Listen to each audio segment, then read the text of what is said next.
all aboard for your chance to win $1,000 every week until December 28th. That's right, $1,000 cash just in time for the holidays. To hop on board, just head to ChurchillMortgage.com and punch your ticket to the Churchill Express giveaway. Visit ChurchillMortgage.com for your chance to win big. This is a paid advertisement. NMLS ID 1591. NMLSConsumerAccess.org. Equal housing lender. 1749 Mallory Lane, Suite 100, Brentwood, Tennessee 37027. When someone says you should use a product or service, you are skeptical. You should be, which is why Myers Auto won't ask you to trust them for your vehicle repair and maintenance. However, they will ask you to trust their customers. My name is Jeff. I've been going to Myers Auto for about 4 years now. It's nice when you can deal with the owner of a business. And for me, dealing with Dwayne, he goes out of his way to take care of you. It's always going that extra mile for your customer. Find out for yourself. Myers Auto, just north of L on 140th Street. You put through a call to Westringham, I think you said, Mr. Lee. Yes, I did. To my agent in the constituency. I can refer you to him. We're not disputing the point. Your call went through at 8:59 exactly, and it was terminated at 9:04. Your father, Mr. Lee, was killed about 9:15. I must ask you once more for an account of your movement. I told you, I was telephoning. No, Mr. Lee, you weren't. Well, I just finished, and I was wondering whether to make another call. You could hardly debate whether or not to make a telephone call for 10 minutes. Are you doubting my word? The word of a man in my position? Colonel Johnson, do you countenance this attitude? In a murder case, Mr. Lee, these questions must be asked and answered. Well, I have answered. I was debating a further call. And you were in this room when the alarm was raised? I was. Yes, I was. I think, Mrs. Lee, that you stated that you were telephoning when the alarm broke out and that at the time you were alone in this room. I don't know. I don't remember what I said. I was so upset. We've got it all written down, you know. Of course I telephoned. I just can't be sure Well, where did you telephone from? Not in here. I suggest, Mrs. Lee, that you didn't telephone at all. Oh, George! Don't let them bully me. You know how upset I get when anyone goes on at me and frightens me. Please. I can't remember anything at all. They're being so beastly to me. Oh, it's disgraceful. I went to my wife bullied and frightened out of her life. I shall have a question asked in the house about police methods. It's disgraceful. We've got them going properly. She'll be back in a minute when she's decided what to say. Well, it certainly looks very fishy. What's the matter, Poirot? Seen a ghost? You know, I'm not sure that I have not done just exactly that. Excuse me, gentlemen. What did I say? Oh, come in, my dear. Thank you. My husband thinks I've gone to my room. Colonel Johnson, if I tell you the truth, you will keep quiet about it, won't you? I mean, you don't have to make everything public, do you? You mean something that has no connection with the crime? Yes, no connection at all. Just something in my private life. You tell me what you have to say, and I'll be the judge. You see, it's like this. There's somebody... I wanted to telephone somebody last night. A man. A friend of mine. And I didn't want George to know about it. So I went to the telephone after dinner when I thought George would be safely in the dining room. But when I got here, I heard him telephoning, so I waited. Where did you wait, madame? Well, there's a place for coats and things behind the stairs. I slipped back there where I could see George come out of this room. But he didn't come out. And then all the noise happened, and Mr. Lee screamed, and I ran upstairs. So your husband did not leave this room until the moment of the murder? No. And you yourself, from 9 o'clock to 9:15, were waiting in the recess behind the stairs? Yes, but I couldn't say so, you see. It's been very, very awkward for me. You do see that, don't you? Yes, it was certainly awkward. I'm so relieved to have told you the truth. And you won't tell my husband, will you? I'm sure I can trust all of you. Well, it might have been like that. It's a perfectly plausible story. On the other hand... It might not. We just don't know.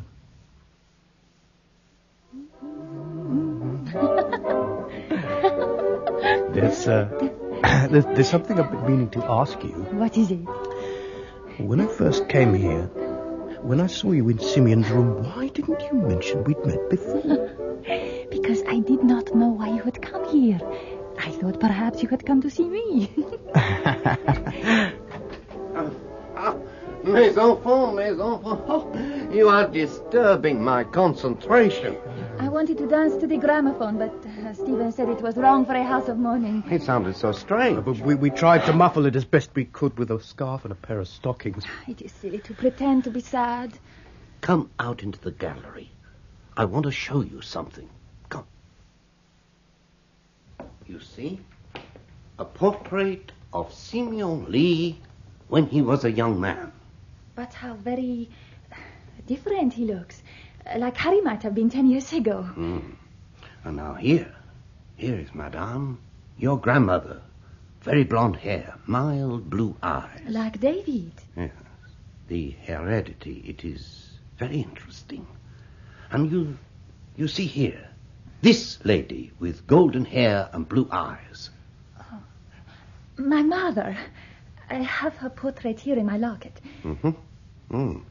And is that your father? Yes. What beautiful blue eyes. Few Spaniards have the blue eyes, I think, senorita. Sometimes in the north. Besides, my father's mother was Irish. Ah, yes. And that reminds me, senorita, your passport. It is needed by my friend, the superintendent. These tiresome police regulations. It is in my room. I will go up and get it. Ah. Mr. Farr, there is something I wish to discuss with you. Will you come along with me to the scene of the crime? Yes, of course.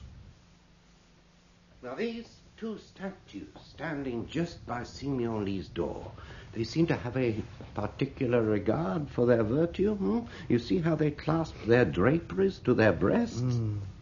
I noticed them 2 nights ago when we all dashed up to the old man's room, but I thought there were 3 then. That must have been a trick of the light. Well, all cats are grey in the dark.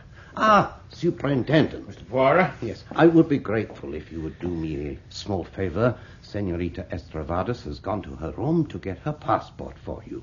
Could you go there to receive it? And make sure the rest of the family are somewhere nearby. You remember our little arrangement. Oh, I haven't forgotten. Come, Mr. Farr, let us go in. You have the memories, yes? I have the memories, Mr. Poirot. Only 2 days ago he was sitting in that chair, but I don't imagine you brought me here to talk about my memories. Well, in a way. You were in the little ballroom, I think, when Mr. Lee was killed. That's right. You did not hear the scream, I think you said. I don't think I did. Somebody did cry out, but that may have been somebody downstairs. You did not hear a noise like this? What do you think you're doing? Do you want to scare the whole house? They'll think somebody else has been killed. No, it's just a little experiment, Mr. Farr, but let us continue.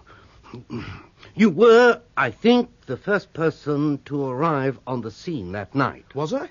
I don't remember. No, I think one of the ladies was here before me. Which lady? One of the wives, George's wife, or David's. What's going on? It is nothing. Do not be alarmed. A little experiment that I made. What is everybody rushing about? What's going on? You were with the senorita? Yes. And you did not hear me scream? Not a sound. That is all I wanted to know. You may all go now. That's the trouble with these chaps from across the channel. Quite unstable. Yes, steady, George. You're quite right. Oh, Madam Lee, could I have a little word? Yes, what is it? Tell me, is there a shop in Adelsfield where one can buy, how you say it, fancy dress, wigs, beards? Yes, Monsieur Poirot, there is. What is it you're looking for? Something to surprise you all with, madame, that is all. Pilar, what's the matter? They have had the reading of the will. I've got nothing. Nothing at all. It was a will made many years ago. My grandfather left the money to my mother, but because she is dead, it does not go to me, but goes back to them. That seems rather hard lines. That fat George, he was very pleased. Oh, I'm sure that Alfred and Lydia will look after you. That would not be amusing. Oh, it is all so dreary. And I came here because I had been told that at Christmas all the English enjoy themselves. Not if they've got a little matter like a murder to cope with. But here, you see?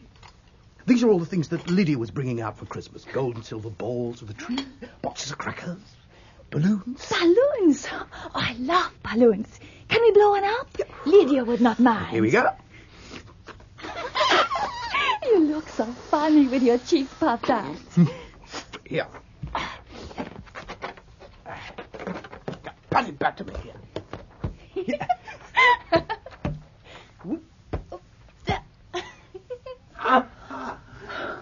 So, you play les jeux d'enfants. It is pretty, that.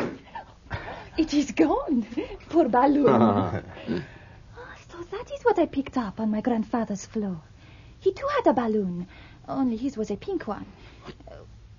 What is the matter, Monsieur Poirot? Nothing, senorita, nothing at all. Lunch is just ready, Mr. Farr. Oh, Pilar, my dear. Everything has been settled quite satisfactorily. Alfred will explain the exact details to you after lunch. Shall we go in? Mr. Poirot, I'd like a quiet word with you. Of course, Superintendent. I've received a cable from the South African police. Here. Ebenezer Farr's only son died 2 years ago. So now we know. Oh, indeed we do. But one thing I beg you. Do not question Mr. Farr until I give you the word. There is one more thing I need to do. Lydia, I have to talk to you. What's the matter, my child? I will not take that money. I am going away at once. Oh, my dear, Alfred must have explained it very badly. It's not in the least a matter of charity, if that's what's troubling you. It's a plain matter of right and wrong. In the ordinary course of events, your mother would have inherited this money, and you would have come into it from her. It's your right, your blood right. And that is why I cannot take it. I enjoyed coming here. It was an adventure. But now it has been spoiled. I am going away at once. No one is going anywhere at the moment, mademoiselle. There are a few questions that Mr. Poirot and I have to put to you. Tresillian said you wanted to speak to me. What is it? Sit down, Mr. Farr. We'll get to you in a moment. Senorita Estravades, I would like you to tell us where you were at the time of the murder. But I have told you. I was in my room. Yes, but you weren't speaking the truth when you told us that.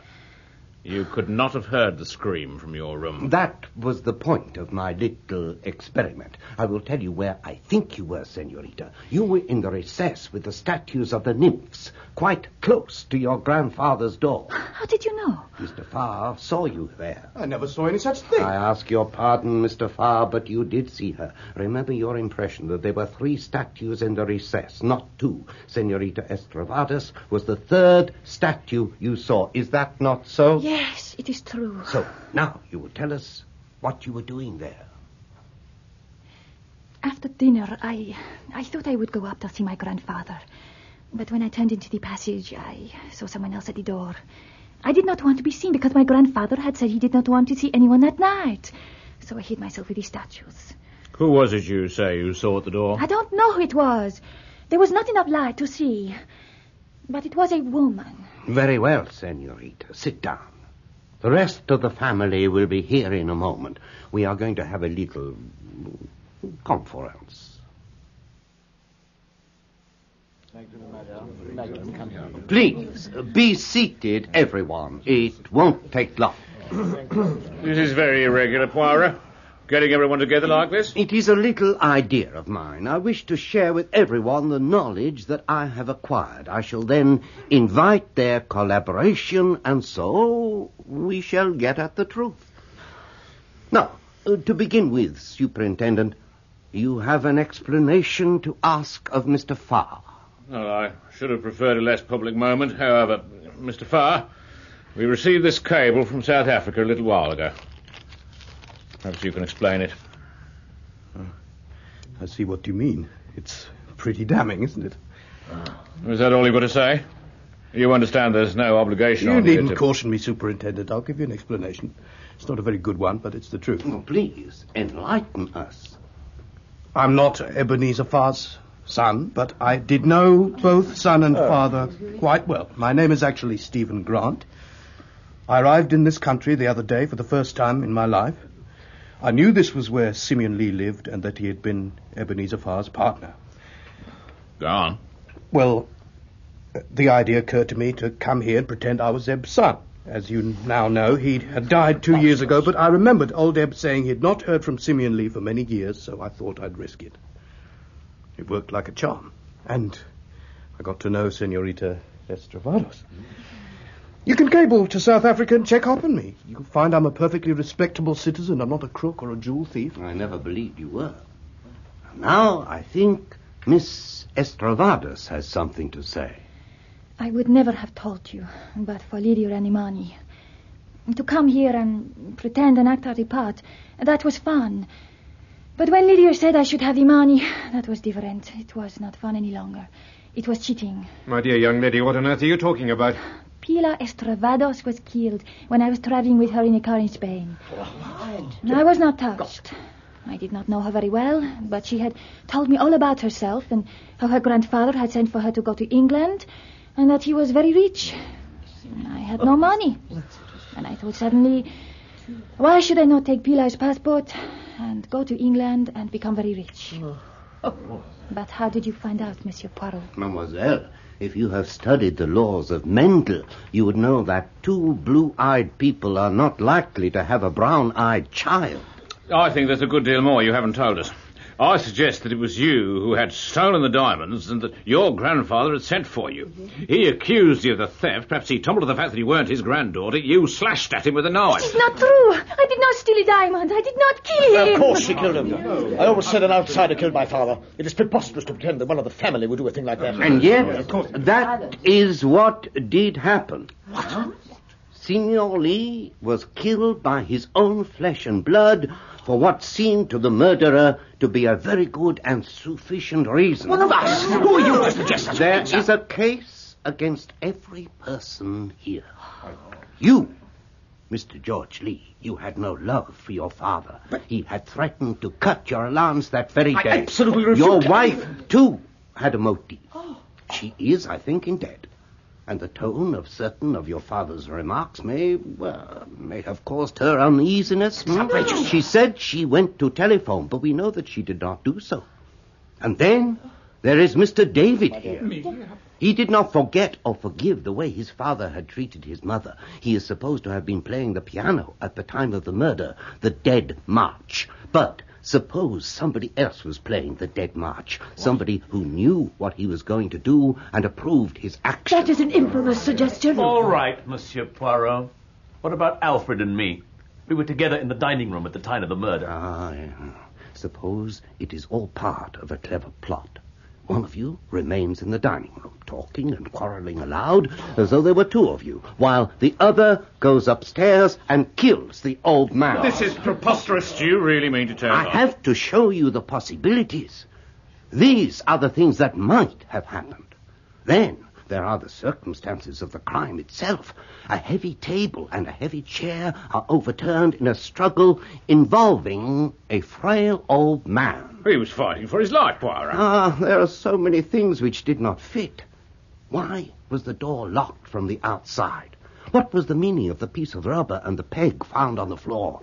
Why did Simeon Lee first report the theft and then ask the superintendent to return later? Why not simply ask him to wait downstairs? And I say to myself, this is all wrong.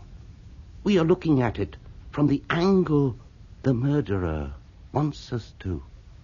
Look, Poirot, how much longer do we have to sit here while you air your theories? Not much longer, my friend. For at this stage I got my first glimmer of light. Mrs. Alfred Lee quoted a line of Macbeth. Who would have thought the old man to have so much blood in him? And there was too much blood, a crime of blood.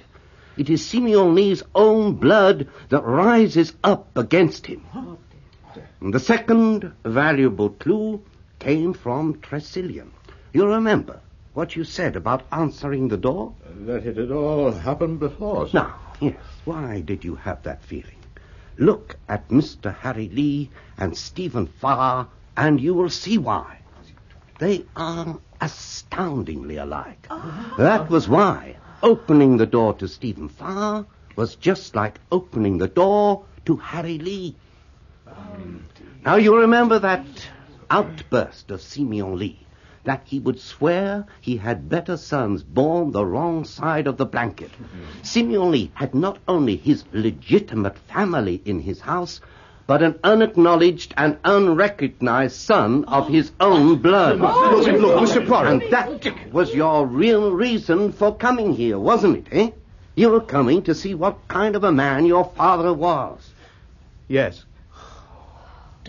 I've always wondered. Mother spoke about him sometimes.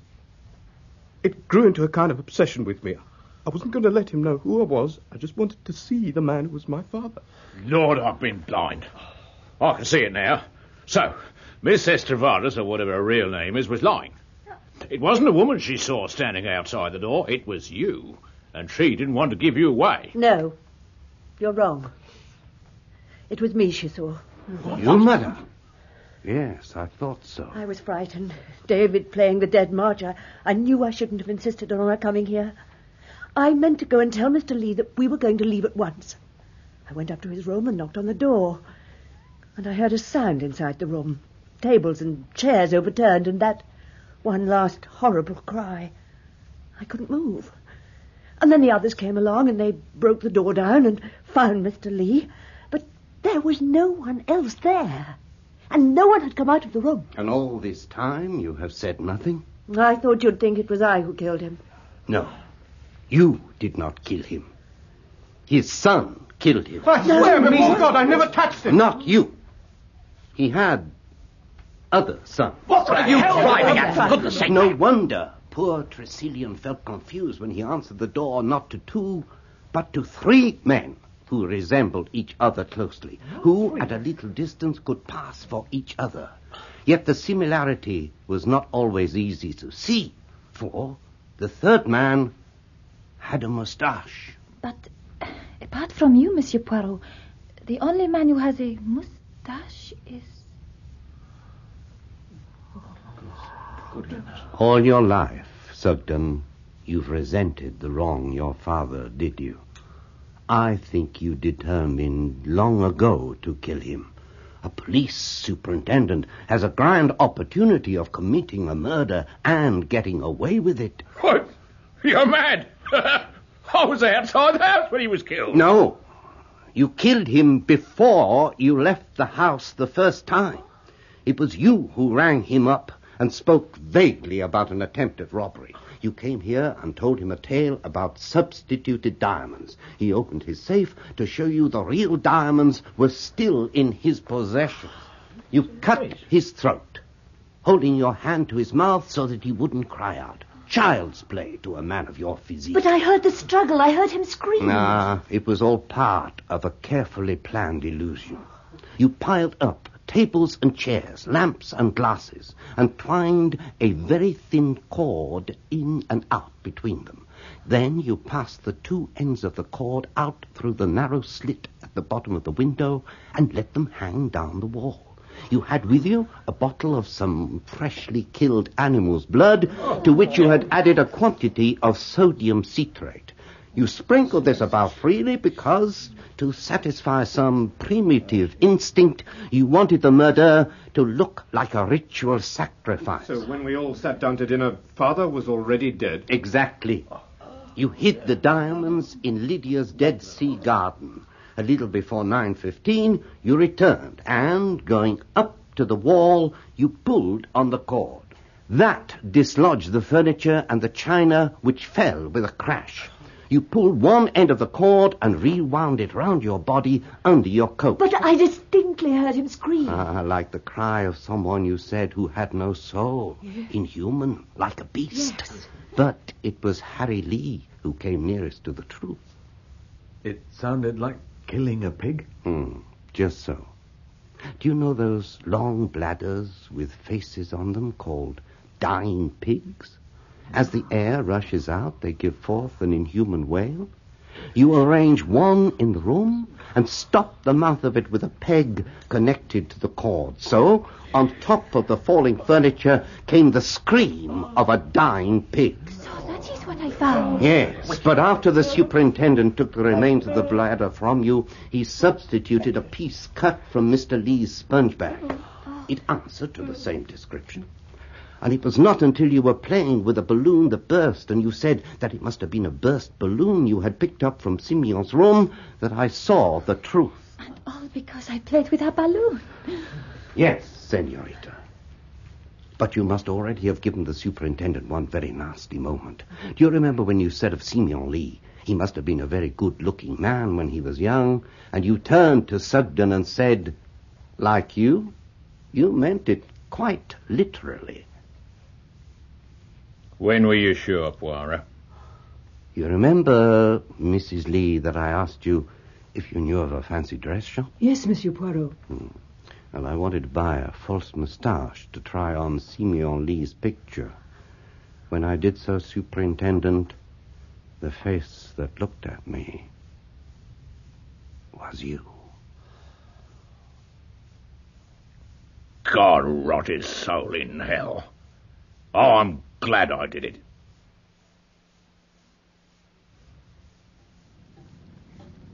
God bless my soul. My best man. What's the police coming to? Even policemen have private lives. Sugden was a very proud man, and a very patient one. He must have nursed his vengeance for a long time. Well, at least one good thing came out of it.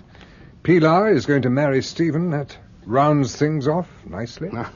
The triumph of love. Yes, but there is one thing that still puzzles me.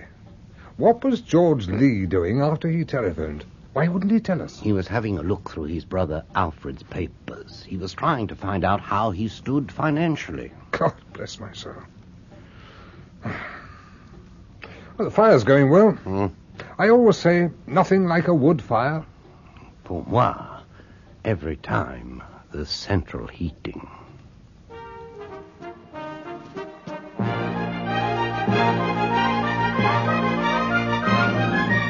Peter Sallis played Hercule Poirot in Hercule Poirot's Christmas by Agatha Christie, dramatized for radio by Michael Bakewell.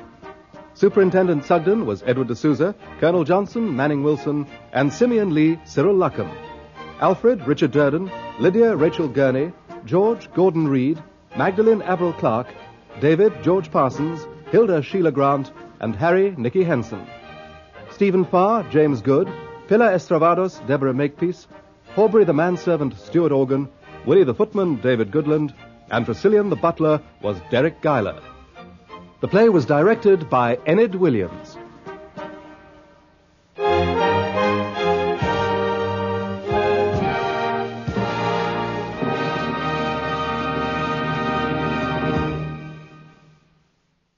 Judy was boring. Hello. Then Judy discovered ChumbaCasino.com. It's my little escape. Now Judy's the life of the party. Oh, baby, mama's bringing home the bacon. Whoa, take it easy, Judy. The Chumba life is for everybody. So go to ChumbaCasino.com and play over 100 casino-style games. Join today and play for free for your chance to redeem some serious prizes. ChumbaCasino.com. No purchase necessary. Void where prohibited by law. 18 plus terms and conditions apply. See website for details. David's Bridal, where brides and bridesmaids get fabulously dressed. We let our friends pick out what we wear. Show off our dance moves. Obsess over every little detail. Hold your hand through it all. Smile bravely when it's time to let go. Make your dreams come true.